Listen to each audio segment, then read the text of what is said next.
Graça e paz, meus irmãos, sejam bem-vindos a mais uma leitura orante dos Salmos.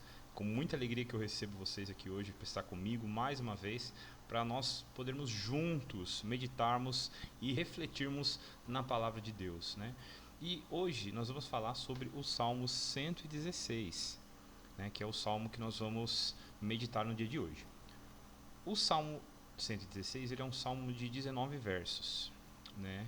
Então, como ele é um salmo um pouquinho maior, nós vamos fazer como sempre uma única leitura, né? E após isso nós vamos é, saborear o texto, vamos degustar ele, verso a verso, deixando o texto falar conosco, né? E meditando naquilo que está por trás, né? No todo o conteúdo de ensino que ele tem a nos transmitir. Antes disso, como sempre, eu quero convidar você também a separar um minuto, né? Separar um minuto não, separar um lugar, né, onde você consiga ficar tranquila, concentrado aí na meditação, onde você consiga ouvir o texto bíblico, consiga deixar com que a palavra fale com você sem pressa, né?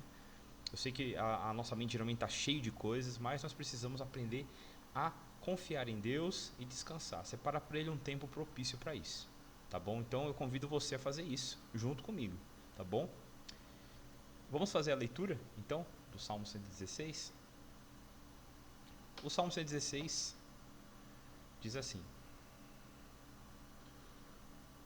Amo o Senhor, porque Ele ouve a minha voz e as minhas súplicas. Porque inclinou para mim os seus ouvidos, invocá-lo-ei enquanto eu viver. Laços de morte me cercaram, e angústias do inferno se apoderaram de mim. Caí em tribulação e tristeza. Então invoquei o nome do Senhor. Ó Senhor, livra-me a alma. Compassivo e justo é o Senhor. O nosso Deus é misericordioso. O Senhor vela pelos simples. Achava-me prostrado e ele me salvou. Volta minha alma ao teu sossego, pois o Senhor tem sido generoso para contigo, pois livrastes da morte a minha alma. Das lágrimas os meus olhos, da queda os meus pés. Andarei na presença do Senhor, na terra dos viventes. Eu cria, ainda que disse, estive sobremodo aflito. Eu disse na minha perturbação, todo homem é mentiroso. Que darei ao Senhor por todos os seus benefícios para comigo? Tomarei o cálice da salvação e invocarei o nome do Senhor. Cumprirei os meus votos ao Senhor na presença de todo o seu povo. Preciosa é aos olhos do Senhor a morte dos seus santos. Senhor, deveras sou teu servo, filho da tua serva. Quebraste as minhas cadeias. Oferecer-te-ei sacrifícios de ações de graças e invocarei o nome do Senhor. Cumprirei os meus votos ao Senhor na presença de todo o seu povo, nos átrios da casa do Senhor, no meio de ti, ó Jerusalém. Aleluia.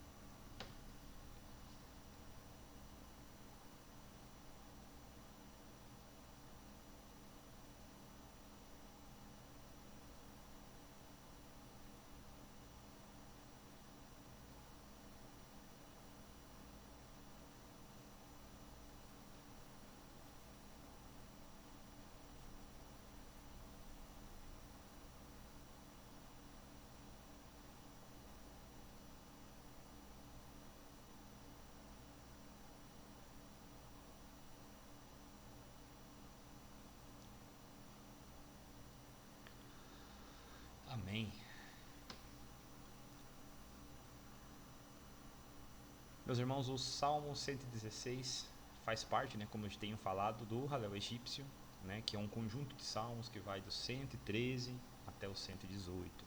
Nós já estamos terminando, falta só mais dois depois desse. recitado principalmente em festas judaicas também, como a Páscoa. É, portanto, um cântico de louvor e gratidão pessoal, que se entrelaça com a memória comunitária da redenção.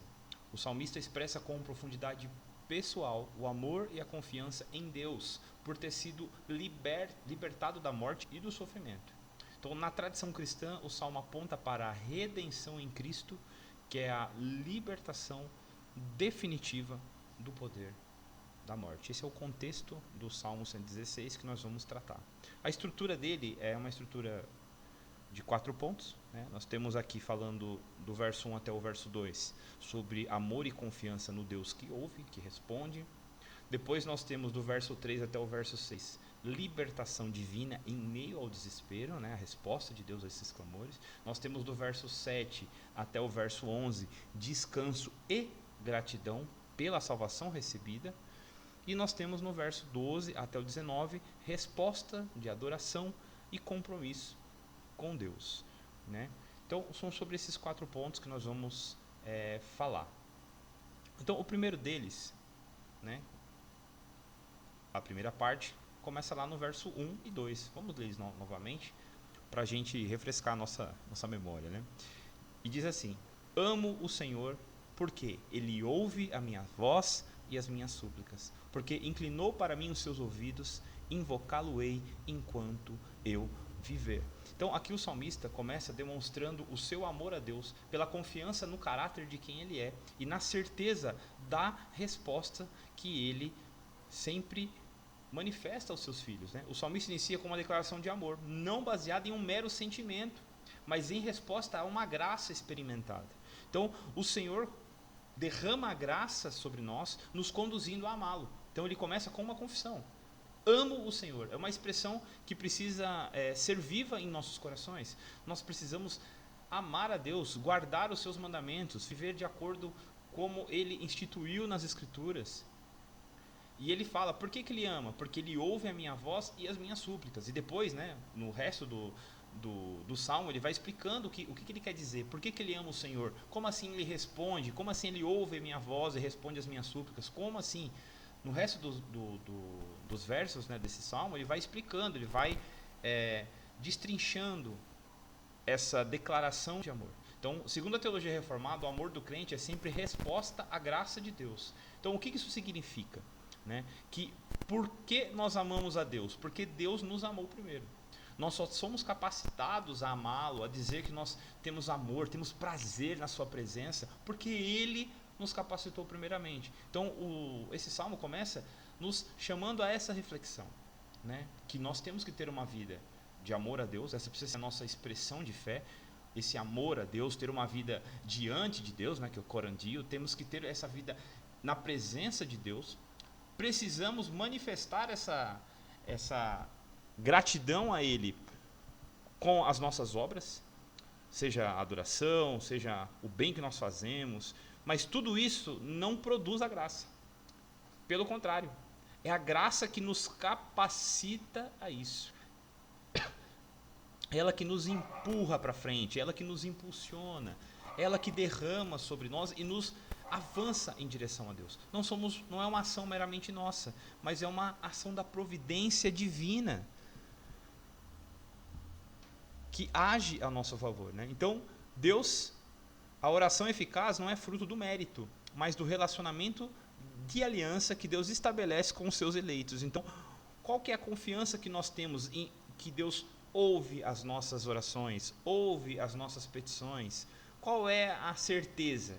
A certeza não está em nossas obras, não está em nossos méritos, não está naquilo que nós temos feito ou como temos feito, mas a eficácia da oração está no poder absoluto de Deus, que escolheu nos amar, que escolheu nos abençoar, que escolheu nos salvar. Então, isso são princípios que nós temos que ter claros em nosso coração. A graça é capacitadora, é a graça que nos capacita para o bem, é a graça que nos capacita a sermos salvos, é uma ação exclusiva de Deus, não tem nada a ver conosco. E que nós possamos, meus irmãos, como salmista, manifestar esse amor, né? Viver uma vida que honre realmente esse Deus maravilhoso que nos salvou, né? Então aqui nós vemos um princípio da providência divina. Deus se inclina para ouvir, mostrando que governa todas as coisas, inclusive os clamores individuais dos seus filhos. A gente já viu sobre essa questão, né, de Deus se inclinar, né? A gente falou isso em outro salmo, a questão de que o Senhor se importa conosco, que o Senhor participa da sua obra. Ele não é um Deus distante, não é um Deus indiferente, mas que esse relacionamento que ele tem com a sua criação não o embaraça e não limita. E esse é o ponto fundamental dessa crença, né? Que Deus age sim em nosso favor, ele se importa sim conosco, mas ele é transcendente. Ele é imanente, mas ele é transcendente. Ele se importa conosco, mas não se embaraça com nada daquilo com que ele se relaciona. Ele supera, está acima de todas as coisas. Então, esse é o primeiro ponto, que nós temos que expressar esse amor a Deus e ter confiança que ele nos ouve. Nós precisamos começar o nosso dia tendo a certeza de que Deus ouve as nossas orações. Nós temos que ter essa certeza em nosso coração. Eu não sei você, mas muitas das vezes eu já deixei de orar por achar que Deus não iria ouvir a minha oração. Eu já passei por isso. Em momentos, talvez por causa de alguns erros ou pecados que você comete, você pode se achar indigno. Eu tenho uma novidade para você, realmente você é indigno, mas a dignidade de Cristo precisa te habilitar e colocar em um lugar de confiança, de graça, de prazer esse relacionamento com Deus, capacitando você a orar, por fé. Não olhe para você, para suas habilidades, não olhe para você, para suas obras, não olhe para você, olhe para a cruz, olhe para Cristo, porque é Ele que nos capacita a oração.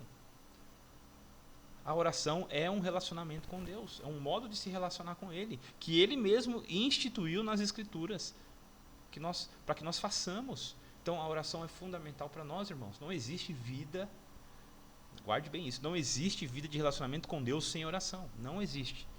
Nós precisamos ler as Escrituras sim, mas igualmente precisamos ter uma vida de oração. Precisamos, é uma necessidade, não é uma escolha. É uma necessidade, é uma questão de sobrevivência. Se nós não observarmos a oração de um ponto de vista de sobrevivência, nós vamos negligenciá-la. Então é importante nós termos essa visão sobre o que é oração. E que ela é um princípio de relacionamento com Deus. Amém? O segundo ponto fala sobre a libertação divina. Ou seja, a ação de Deus. Vamos ler de novo o verso 3. Olha só. Aqui o salmista diz assim, ó, laços de morte me cercaram e angústias do inferno se apoderaram de mim, caí em tribulação e tristeza. Irmãos, nós muitas das vezes nos vemos nessa situação, nós muitas das vezes somos engolidos pelas tribulações que estão à nossa volta, pelas dores, pelas enfermidades, pelo luto, pelas coisas que estão acontecendo ao nosso derredor, nós somos engolidos sim. Nós nos angustiamos sim, nós nos sentimos fracos sim, e como aqui diz, ó, em tribulação e tristeza, nós nos entristecemos. Então o Salmo ele tem essa característica de mostrar, de revelar o coração do homem. É assim que nós somos. Só aqui ele fala angústia, tribulação e tristeza. Só no verso 3. Ele está falando de coisas que eu e você passamos no nosso cotidiano e não importa. Não importa o quanto nós estudamos, não importa o empenho nós tenhamos numa vida de oração e na leitura da palavra, nós somos seres humanos, nós somos frágeis. Então essa ação é uma ação natural a nós, porque nós somos pecadores. Nós precisamos entender isso, porque senão nós começamos a nos apoiar em nós mesmos e aí sim nós vamos ser mais frustrados ainda. Porque nós não temos nada em nós mesmos. Agora, quando nós nos apoiamos em Cristo, aí sim é que a diferença acontece em nossa vida. Porque nós estamos nos apoiando no Deus Todo-Poderoso, nosso Salvador. Complementando o que diz lá no verso 4, olha só. Então invoquei o nome do Senhor. Ó Senhor, livra minha alma. Compassivo e justo é o Senhor. O nosso Deus é misericordioso. O Senhor vela pelos simples. Achava-me prostrado e Ele me salvou. O salmista está falando, eu estava perdido em mim mesmo. E quantas das vezes nós não estamos assim, perdidos em nossos sentimentos, crendo em mentiras que nós mesmos construímos em nossas cabeças, distantes da palavra, esquecendo o caráter de Deus, quem Ele é, Nós acreditamos em ilusões que nós mesmos criamos. Nós muitas das vezes entramos em mentiras que nós mesmos sustentamos, porque aquilo massageia o nosso ego. Aqui nesse trecho, né, da segunda parte, do verso 3 ao 6, o salmista descreve uma experiência de quase morte. Mas ele é salvo por invocar o nome do Senhor. Então, na perspectiva reformada, a libertação aqui é tanto física quanto tipológica, ou seja, aponta para a redenção espiritual em Cristo Jesus. Cristo, ao enfrentar a morte e vencê-la, cumpriu plenamente essa libertação. Então, assim, a salvação experimentada pelo salmista é uma sombra da salvação eterna garantida pelo mediador de uma nova aliança. Então, aqui está falando de uma libertação física. Nós lemos o texto, nós vemos isso, mas Cristo não veio simplesmente para nos dar libertações físicas, mas uma libertação eterna, vencendo a morte, nos colocando agora diante de Deus, não como sendo julgados, mas como filhos, por causa do sangue dele que cobre as nossas vidas. Então, essa libertação que precisa nos alegrar. Irmão, nós somos libertos do jugo do pecado, nós estávamos mortos. Nós precisamos olhar para isso com esperança, porque Deus age para a nossa salvação, é Ele que age. É Ele que age em nosso favor. Então nós temos uma garantia muito além de nós. Amém? Muito além de nós, muito além de uma perspectiva humana.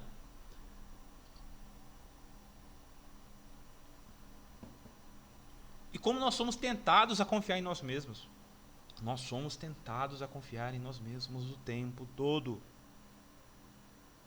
Somos tão cegos espiritualmente que achamos que podemos satisfazer o nosso coração em nós mesmos, nas nossas obras. Não entendemos que o alvo principal de Deus ter estabelecido a adoração a Ele é para que os nossos corações não fiquem buscando por aí lugares de prazer que nunca vão nos satisfazer. Ele nos deu libertação e o que nós fazemos? Nós simplesmente ignoramos isso na nossa vida cotidiana. Ele não nos deu qualquer coisa, Ele nos deu o seu melhor, Ele nos deu Cristo. Não para uma libertação passageira, não para uma vitória passageira, mas para uma vitória eterna, porque Cristo reina e governa para todo sempre. Ele venceu a morte, Ele nos deu vida real. Meus irmãos, o nosso coração precisa regozijar nessa realidade. Nós somos libertos do jugo do pecado que nos condenaria ao inferno. Não quer dizer que nós não pecamos mais, porque a nossa natureza ainda é pecadora, mas é redimida pelo sangue de Cristo. Isso precisa nos alegrar, nos dar confiança e esperança de que as coisas materiais não impedem o agir de um Deus santo e todo-poderoso, que não mede esforços para que a sua vontade seja cumprida, que não mediu esforço. Ele entregou aquilo de melhor que ele tinha, entregou Cristo, seu Filho unigênito, para que todo aquele que nele crê não pereça, mas tenha vida eterna. Nós somos libertos e muitas das vezes nós nem entendemos do que. Existem cristãos que não entendem a libertação que viveram do jugo das trevas, não entendem isso, vivem de modo totalmente negligente, como se Deus tivesse feito um favor, como se Deus na verdade fosse devedor deles, como se Deus estivesse devendo alguma coisa, como se Cristo não fosse o suficiente. E nós somos exatamente assim também, porque buscamos planos e objetivos em nossa vida que não apontam para a glória de Deus. Não apontam. Nós queremos vidas confortáveis e muitas das vezes distantes do Evangelho, mas o Evangelho não veio para produzir conforto a nós. Então, se nós somos cristãos e achamos que vamos ter vidas confortáveis, nós não entendemos a mensagem do Evangelho ainda. O Evangelho vai gerar desconforto em nós, em nossa casa, aonde nós estivermos. O Evangelho gera desconforto, ele é uma ofensa ao homem natural, ele é algo extremamente ofensivo àquele homem que quer viver no pecado. Ele é ofensivo, ele é agressivo, porque ele mostra a realidade do homem pecador, caído, miserável. Isso ofende nós, ofende o nosso ego, ofende o ego do homem. Mas ainda assim Cristo age em nosso favor. Ainda assim Ele nos convence do pecado, do juízo e da justiça, para que nós possamos viver realmente essa libertação em nossas vidas. Vermos os frutos desse relacionamento com Ele crescentes e abundantes em nós. E uma fé que realmente é saudável, acompanhada de virtude, de esperança. Amém? Então nós precisamos, irmãos, olhar para isso.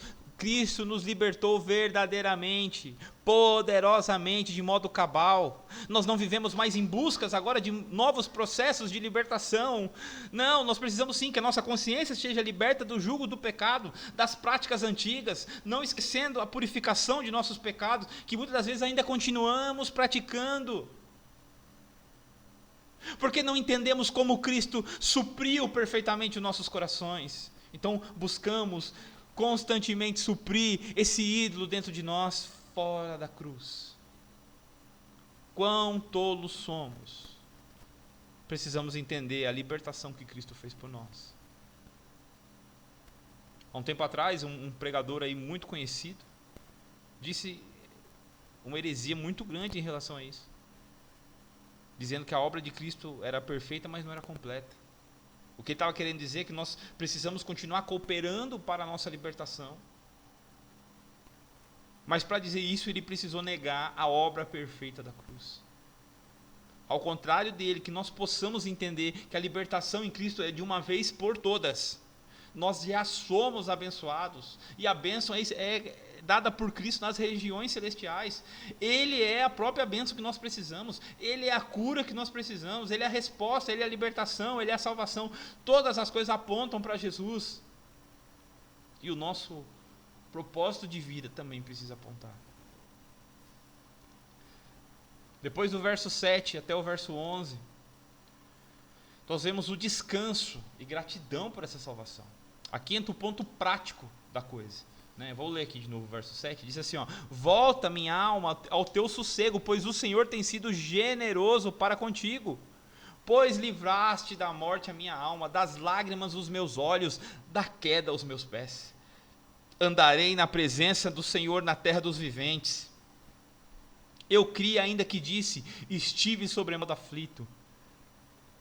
Eu disse na minha perturbação, todo homem é mentiroso. Aqui o que ele está falando, primeiramente, ele está falando sobre a alma dele, para as emoções dele. Ele está falando assim, olha, você precisa confiar em Deus, porque Deus tem sido generoso, e muitas das vezes nós somos enganados pelos nossos pensamentos, nós somos enganados, começamos a acreditar e confiar mais em nossa mente do que na palavra, quando começamos a achar, por exemplo, que não somos amados por Deus, ou que Cristo não nos alcançou, ou que as coisas que nós estamos vivendo não tem saída, não tem resposta, ou que Deus nos abandonou.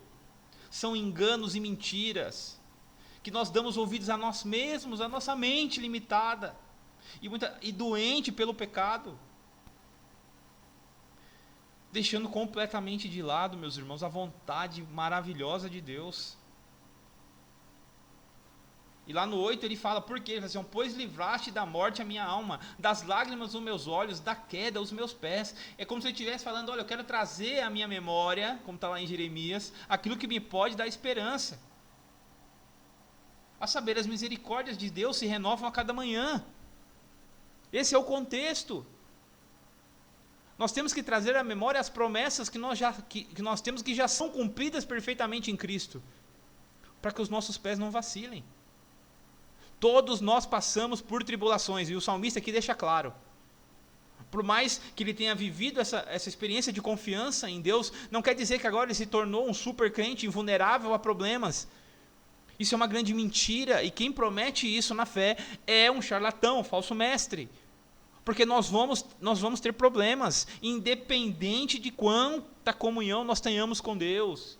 Nós vamos ter problemas, nós vamos passar por agonia, por ansiedade, nós vamos ter momentos de fraqueza, sim.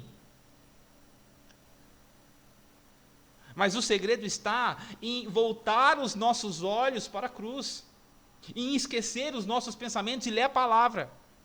Esquecer, não é isso, essa não é a realidade. A realidade não é que Deus me abandonou, a realidade é que Ele é fiel. Não é verdade que Deus está me punindo, a verdade é que Ele está trabalhando, edificando, santificando os seus filhos, e o processo de santificação é um processo às vezes doloroso, às vezes não, todas as vezes é doloroso. Porque é um processo de expurgo, é um processo de remoção de ídolos, é um processo de transformação, de renovação de mente, de entendimento. Então as tribulações cooperam para isso. Então o salmista está fazendo o quê? Está olhando para Deus, não para a sua vida. Nós não somos exemplo, nós não somos modelos. Deus não nos chamou para ser modelo de nada. Ele nos chamou para apontar para Cristo. Cristo é o modelo. Cristo é o exemplo, não somos nós. Não somos nós. Nós não somos exemplo de nada. As boas obras que nós produzimos só tem um objetivo: glorificar a Deus. Não é para chamar a atenção para nós. Não é de jeito nenhum. Olha só o que ele diz ali no 9. Agora andarei na presença do Senhor na terra dos viventes. Ele está dizendo assim: agora eu andarei na presença dEle. Ele me resgatou, eu estava morto, Ele me trouxe vida. Ele livrou a minha morte, livrou os meus olhos das lágrimas, da queda dos meus pés, ou seja, dos tropeços, dos erros, que o impediam de enxergar a glória de Deus. E no 9 ele fala: andarei na presença do Senhor na terra dos viventes. É confissão, é uma confissão de fé. Ele está falando: olha, eu vou andar na sua presença, Pai, porque eu sou capacitado pela sua graça, em resposta a isso. E olha só que interessante o que ele diz no 10: eu cria, ainda que eu disse, estive sob modo aflito. Ele está falando assim: eu tenho fé, eu creio em Deus, mas mesmo assim eu disse, estou de sobremodo aflito. O que ele está querendo dizer? Mesmo crendo, ele fraqueja, como cada um de nós. Mesmo tendo fé em Deus, nós estamos suscetíveis ao erro. Nós estamos suscetíveis, nós não somos infalíveis. Nós não somos. Talvez você fale assim: não, mas eu já estou cansado de saber disso. Mas é importante nós relembrarmos disso, porque a nossa mente nos engana. A nossa mente também foi afetada pelo pecado, meus irmãos. As nossas emoções foram também afetadas pelo pecado. Fazem parte da nossa constituição, do nosso ser. Todas as coisas foram contaminadas pelo pecado. E não ache que os nossos pensamentos são diferentes. Não, eles também são caídos. Por isso Deus deixou a sua palavra para quê? Para que no momento de confusão mental nós tenhamos um eixo central que aponta a verdade além da nossa percepção. Além da nossa percepção. O que você pensa, o que eu penso, o que eu acho, o que eu deixo de achar, pouco importa a Deus. O importa sim a sua palavra. É isso que importa. É isso que importa.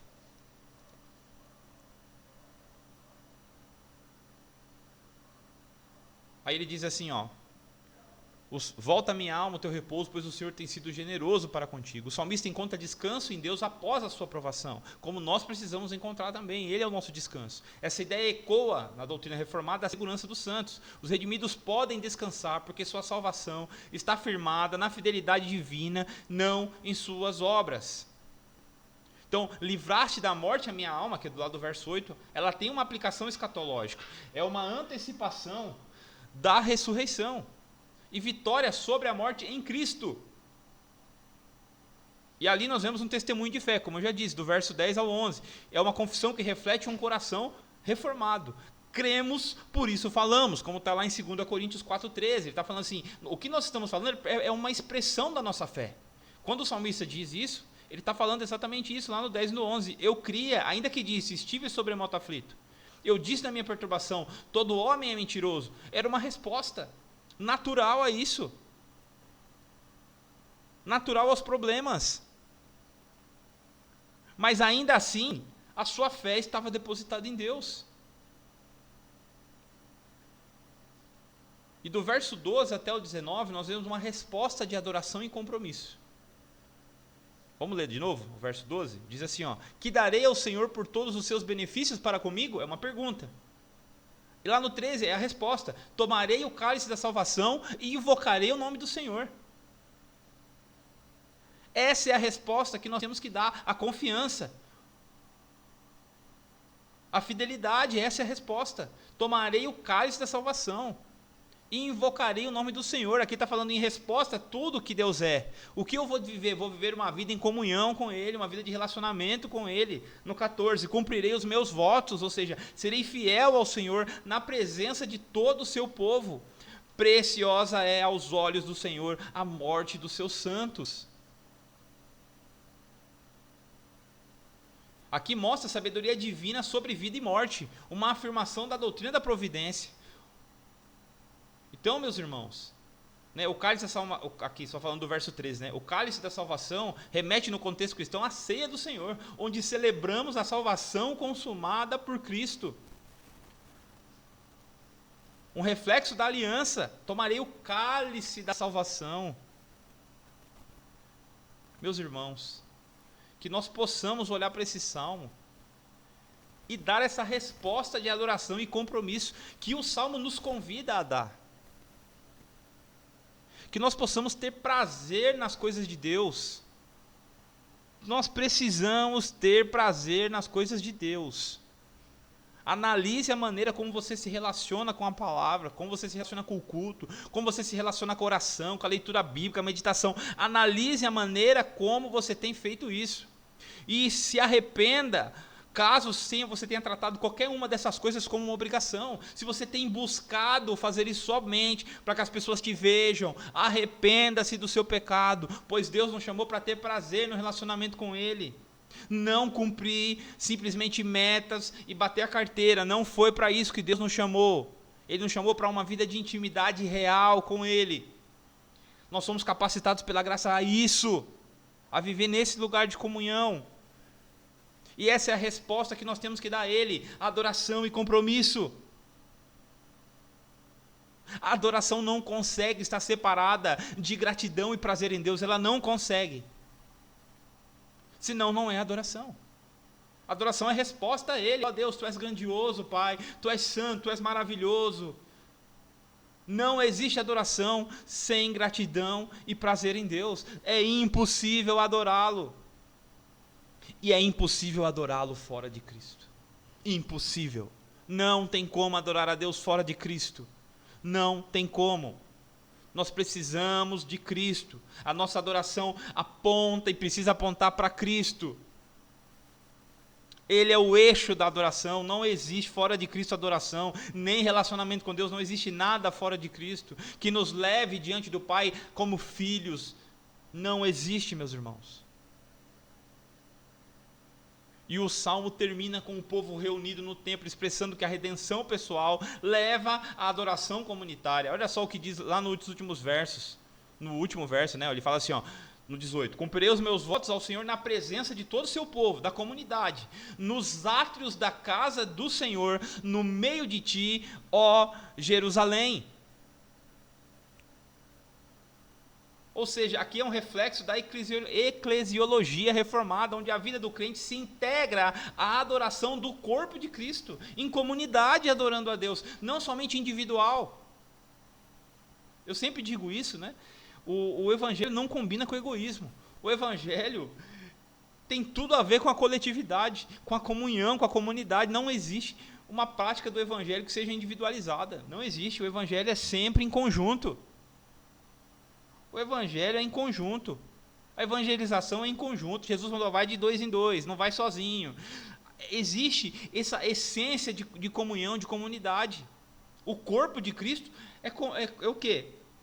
É a junção de vários membros. O corpo de Cristo não é uma pessoa. O corpo de Cristo é a sua igreja. É o conjunto de várias pessoas. Daqueles que realmente foram redimidos, lavados pelo sangue de Cristo, que foram chamados de modo eficiente, eficaz, uma vez por todas. Essa é a igreja. É a comunidade que o Salmo termina falando, olha, e tudo isso para que eu possa ter uma vida em comunhão com Deus na comunidade dos crentes. E aqui é um chamamento a nós. A onda de individualidade do cristianismo tem crescido de um jeito. Por quê? Porque tudo que existe no mundo fortalece o nosso egoísmo. E o evangelho é oposto a isso. Evangelho e egoísmo não cabem na mesma frase, nunca vai caber. Nunca vai caber, porque o evangelho é a expressão da gratidão, da graça de Deus em direção a nós. Como pode isso andar junto com o egoísmo? Ou significa que nós nunca entendemos o evangelho? Essa é a pergunta que eu te faço. Não pode haver as duas coisas no mesmo contexto. O evangelho é o oposto do egoísmo. E nos chama a uma vida comunitária. Não deixando de congregar como é costume de alguns, mas precisamos, meus irmãos, incentivar uns aos outros no amor, na prática das boas obras, incentivando a fé, a comunhão uns aos outros. Nós precisamos disso. Por isso não deixeis de congregar, não deixeis, buscai boas igrejas, buscai locais onde você possa realmente ouvir a palavra, ser confrontado por ela e participar da comunhão dos santos. É isso que nós precisamos, meus irmãos. É isso que nós precisamos. Então, o que nós vimos aqui, né? Quais foram os temas que nós abordamos aqui, que esse salmo abordou, na verdade? Primeiramente, Deus é soberano e pessoal. Ele ouve, responde e age segundo o seu conselho eterno. A salvação é pela graça. A libertação do salmista é um símbolo de redenção gratuita em Cristo. A vida cristã é uma resposta de gratidão. A obediência e o louvor são frutos da graça, não causa dela, como eu já disse algumas vezes aqui. Nós só obedecemos porque Deus nos capacitou pela sua graça. Não é a obediência que produz graça, é a graça que nos leva a sermos obedientes. Cristo é o cumprimento desse salmo. Ele é o Senhor que livra da morte, concede vida eterna aos seus redimidos e nos congrega para a comunhão dos santos. Próprio Deus nos conduz a isso. Deus nos conduz à comunidade. Deus nos conduz a essa coletividade que é a igreja, que é o ajuntamento das famílias redimidas por Ele. Então, meus irmãos, que o Senhor possa continuar falando conosco nesse salmo. Amém? Vamos orar em nome de Jesus para a gente finalizar. Senhor, nosso Deus e nosso Pai, nós queremos expressar, Senhor Deus, o nosso amor a Ti, dizer que nós Te amamos e que o Senhor possa continuar nos capacitando a Te amar cada dia mais, guardando os Teus mandamentos, tendo prazer no relacionamento contigo, tendo prazer na Tua lei, meditando nela de dia e de noite. Porque assim como o salmista, Pai, nós também estávamos perdidos em nossos erros e pecados. Nós estávamos mortos, nós estávamos cegos, mas o Senhor veio ao nosso encontro, nos salvando, nos resgatando e nos redimindo. Sem necessidade, o Senhor não nos salvou por causa dos nossos clamores. O Senhor colocou os clamores em nossos corações, porque o Senhor é o Deus soberano, que salva aquele que quer, aquele que o Senhor já escolheu e elegeu desde a fundação do mundo, Pai. E nessa confiança nós temos, na confiança no Teu caráter, de que o Senhor responde às nossas orações, de que o Senhor ouve os nossos clamores, porque o Senhor é bom, porque o Senhor é santo. E só o Senhor é digno de toda honra e de toda glória. Nos capacita a isso, a viver de modo que Te agrade, que nós possamos Te adorar e Te bendizer e andarmos sobre a terra de modo onde as pessoas reconheçam ao Deus que nós servimos, a um Deus santo, bendito, verdadeiro, justo, que salva e capacita os seus. Pai, que nós possamos continuar, Pai, pela Tua graça, buscando o Senhor do modo que Te agrada.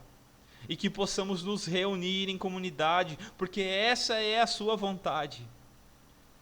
Que o Senhor venha, Senhor Deus, trabalhar em nosso egoísmo, porque nós reconhecemos que somos egoístas. Muitas das vezes, Senhor Deus, olhamos somente para nós e esquecemos que o Evangelho tem a ver com a comunidade, tem a ver com a comunhão, com o coletivo. E nós pensamos só em nós. Nos dá, Senhor Deus, esse discernimento, para que a gente possa entender e cumprir, Senhor Deus, a Tua vontade sobre as nossas vidas, Pai. É o que eu oro e te agradeço, em nome de Jesus. Meus queridos, eu quero agradecer vocês que ficaram comigo até agora. Que o Senhor vos abençoe, que dê uma boa noite de sono, de descanso, e que nós possamos receber do texto verdadeiramente aquilo que o Espírito Santo quer falar conosco, né? Não necessariamente aquilo que eu trouxe, mas aquilo que o texto diz e produz em nosso coração, porque nós sabemos que a palavra de Deus é suficiente. Amém? Que Deus abençoe cada um de vocês e até a próxima. Fiquem com Deus e um forte abraço. Até mais.